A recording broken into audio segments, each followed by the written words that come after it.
കോൺഗ്രസ് കൊടകര മണ്ഡലം കമ്മിറ്റിയുടെ നേതൃത്വത്തിൽ 4-ാം വാർഡിൽ മഹാത്മാഗാന്ധി കുടുംബസംഗമം നടത്തി.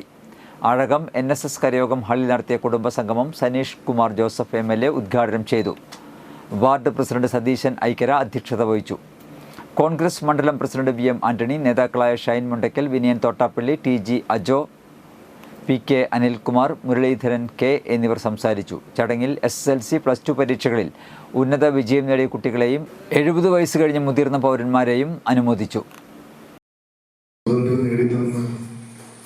മഹാത്മാഗാന്ധി ഇന്ത്യൻ നാഷണൽ കോൺഗ്രസിൻ്റെ പ്രസിഡൻ്റായിട്ട് 100 വർഷം തികയുന്നതിൻ്റെ ഭാഗമായിട്ടാണ് മഹാത്മാഗാന്ധി കുടുംബ സംഗമങ്ങൾ ഇന്ന് കേരളത്തിലുടനീളം നടന്നുകൊണ്ടിരിക്കുന്നത്.